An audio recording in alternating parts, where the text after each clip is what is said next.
lunch with Lyra. My son's small hands were shaking when he hugged me. I could still feel the chill from outside clinging to his coat. Mom, he whispered against my shoulder. They were partying at a luxury hotel while I waited in the car for 2 hours. It took me a second to process. Who? I asked softly. He looked up at me, eyes red, voice trembling. Grandma. Grandpa. Aunt Lily. The room spun for a moment. I'd left him with them so I could work a double shift. They promised to take him for ice cream. Instead, they left him in a parking lot while they drank champagne under chandeliers. I didn't cry. I didn't even raise my voice. I just stood there, staring at my son, his little face twisted with confusion, betrayal, and exhaustion, and felt something in me harden. My name is Clara James, I'm 33 years old, and that was the night I stopped being the family doormat. I grabbed my car keys. I didn't pack a bag. Didn't call ahead.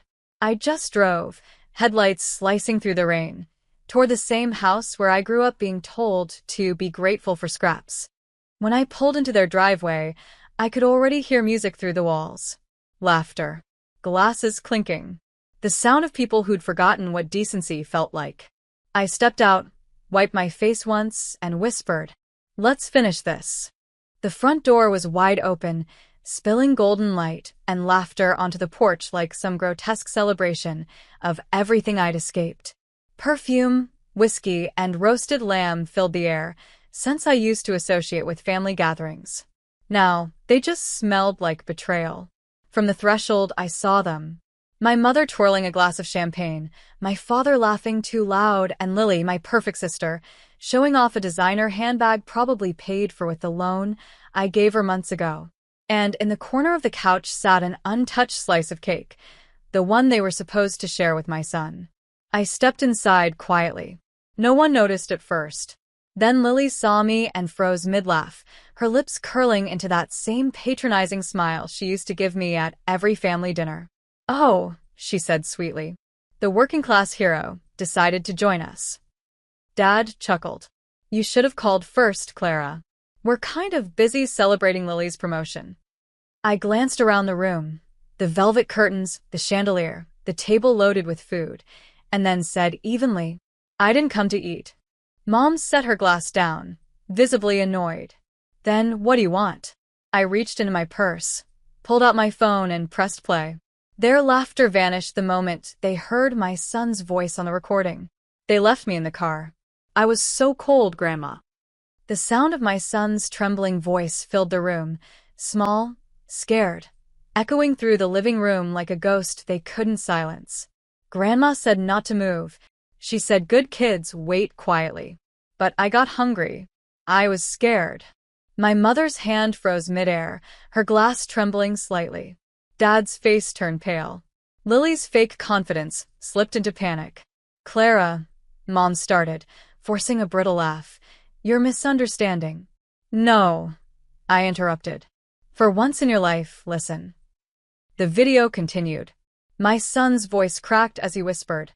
I saw them dancing through the hotel window. Aunt Lily had cake. Grandpa laughed. I stopped the recording. The silence that followed was suffocating. Dad finally muttered, "You shouldn't record private things like that." Private. That word hit me harder than a slap. You left an 8-year-old alone in a car while you partied. That's not private, Dad. That's criminal. Lily crossed her arms, trying to recover her smugness. "You're overreacting. It was just a couple of hours."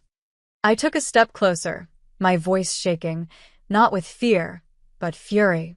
"You left him in December. 43 degrees. Windows closed. No food. That's not a couple of hours, Lily.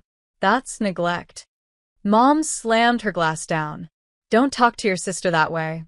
"I'm not," I said quietly. "I'm talking to the woman who raised us to think cruelty is normal." And then I pulled out my second phone. Their eyes darted to the second phone like it was a weapon, and in a way it was. I unlocked the screen, opened a folder labeled Proof, and let the first video play.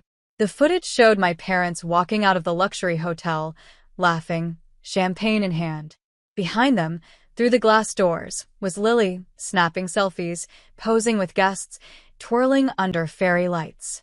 And right there, in the corner of the frame, sat my son, alone in the car, hugging his backpack for warmth.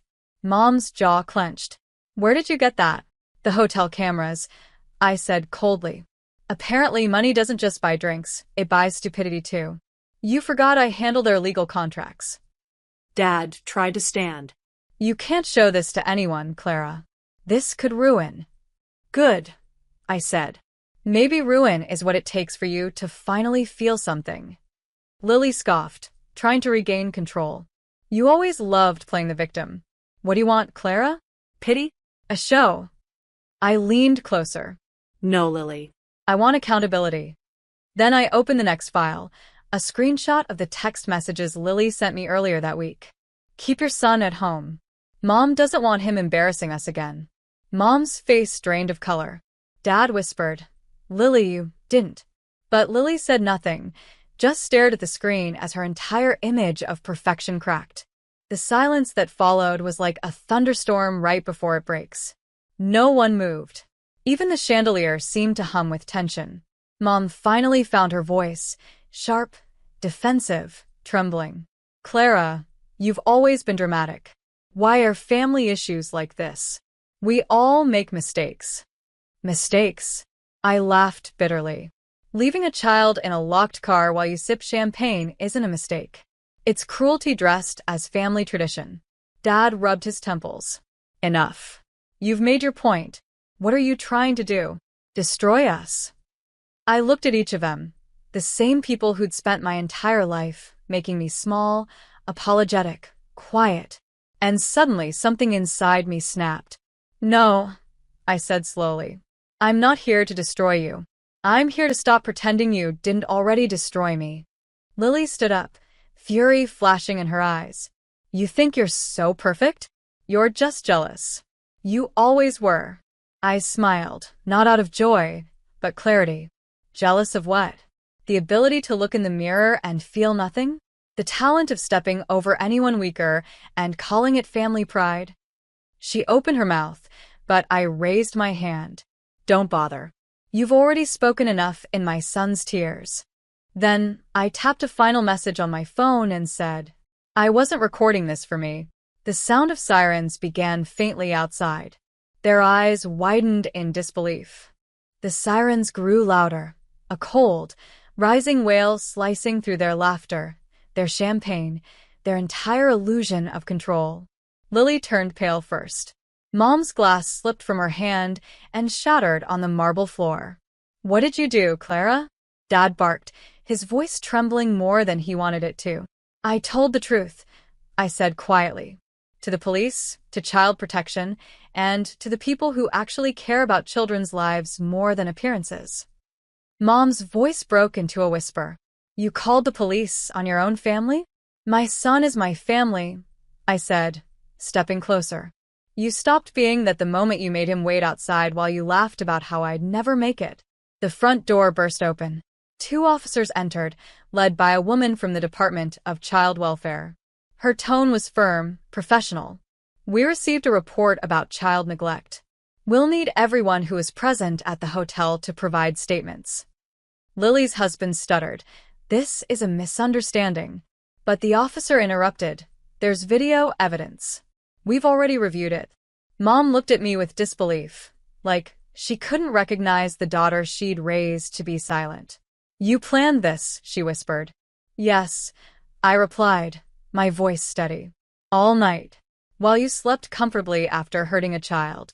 And as the officers began escorting them outside, my son appeared from behind the hallway, clutching his toy car, eyes wide. He looked so small standing there, pajamas wrinkled, hair messy, eyes still swollen from crying the night before. "Mom, are they in trouble?" he asked softly. I knelt down and took his hands in mine.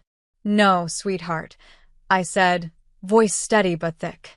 "They're just finally learning what trouble feels like." Behind me, Lily's husband tried to argue with the officers, but the woman from Child Welfare silenced him. "Sir, we have security footage and timestamps. You can save your explanations for court." Mom tried to reach out toward my son as she passed, whispering, "Baby, Grandma didn't mean." He hid behind me instantly. Her hand froze midair. That's when she realized the power she once had over me, over us, was gone. As they were let out the door, Lily turned her head one last time. You're going to regret this, Clara. Family doesn't betray family. I stood tall. No, Lily. Family protects family. You just never understood the difference. The door shut. The sirens faded. And for the first time in years, the house was quiet, not from fear, but peace. My son looked up at me. Mom, can we go home now? I smiled through the tears. We already are, honey. I turned off the lights, leaving behind the shards of broken glass, the echoes of old cruelty, and the ghosts of a family that once was. Because tonight, justice finally had a mother's voice. The next morning, sunlight spilled across my kitchen table. Warm, honest, nothing like the harsh chandeliers at my parents' house. My son sat beside me, munching on toast while humming to himself. That simple sound, joy without fear, was worth every storm I had walked through. My phone buzzed. It was a message from the child welfare officer. Ms. Clara, the investigation confirms neglect and emotional abuse. Your son is safe, and you did the right thing.